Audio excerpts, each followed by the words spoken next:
La chronique éducation canine avec Michel Lacasse, une présentation de l'animalerie Jocazo du 236 Notre-Dame-Maniwaki, où l'on retrouve des produits de qualité qui combleront vos animaux de compagnie. 449-1738. Dans l'émission Anne le matin, Anne-Étienne vous présente maintenant sa chronique du jour. Michel Lacasse, bonjour. Ça va bien? Bonjour Anne, comment vas-tu? Ça va super bien. Est-ce qu'il fait froid chez vous? Oui, il fait très très froid. Il y a du soleil là, mais laisse-moi te dire qu'on va chercher la tuque et la paire de gants ce matin. Ben oui, pour promener le petit chien peut-être, hein? Absolument, absolument. On a 2 promenades à faire. Oh là là. Aujourd'hui, là, on a une belle chronique. Je trouve ça intéressant, comme à toutes les semaines d'ailleurs. Oui. On va parler d'entraînement du chien par renforcement positif. Absolument. Le renforcement positif, qui est la méthode toute désignée pour l'entraînement du chien. Et comme on veut tous de bons chiens, il faut s'en servir. Ce qui est fascinant et ce qu'il faut savoir, c'est que le chien peut comprendre 300 codes différents. Les codes qui sont des mots et des mouvements de main. Alors, comme je le dis toujours à mes clients, là, faut pas hésiter à entraîner Pitou. C'est bon pour lui, ça le garde réveillé et ça le rend encore plus savant. Un petit peu comme l'humain qui va s'instruire finalement. Oui. C'est pas différent. Maintenant, les techniques d'entraînement. Comment on fait pour apprendre un nouveau commandement au chien ou modifier un comportement? Bien, comme je l'ai dit tantôt, le renforcement positif fonctionne à merveille chez tous les chiens. C'est simple. L'animal est motivé, il veut apprendre parce qu'il y a une notion de mérite dans tout ça. Et si on suit bien les quelques règles, on obtient rapidement de très bons résultats. Pour ceux qui ne sont pas vraiment familiers, là, le renforcement positif, c'est lorsqu'on travaille avec des gâteries, entre autres, dont on sert pour récompenser l'animal pour les bons comportements qu'il nous donne. Les mauvais, évidemment, on les ignore.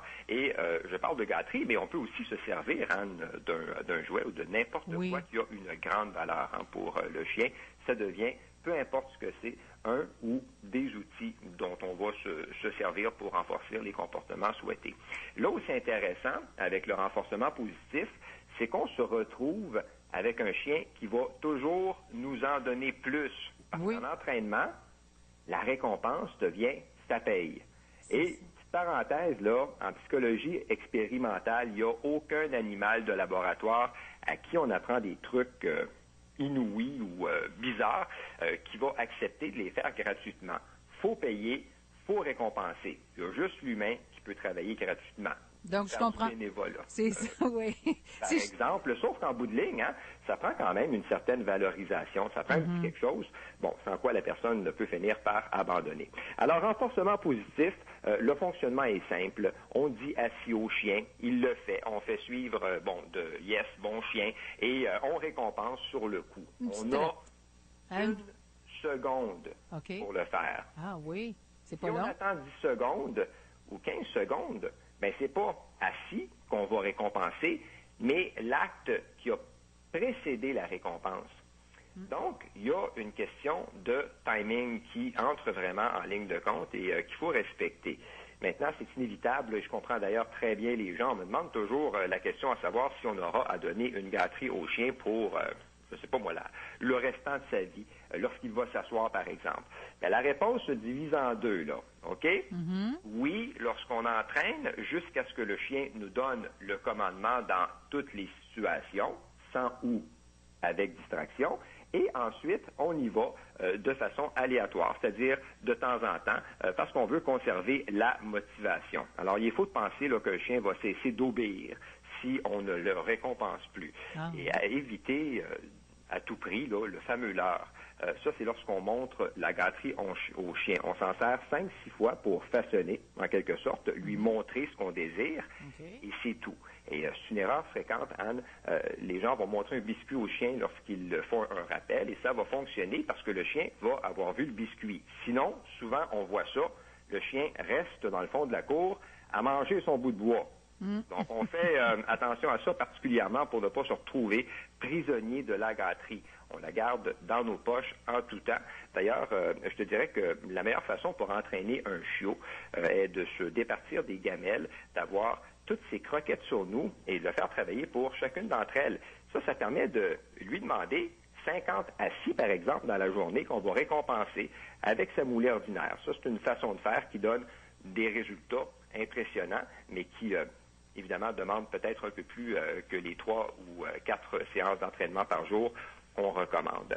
Et puis, en terminant, pourquoi on évite d'entraîner avec des méthodes qui sont punitives? C'est parce qu'on n'apprend rien au chien, qui va plutôt nous donner le strict minimum. C'est sans aucune motivation pour lui. Ça engendre une réduction de probabilité d'un comportement.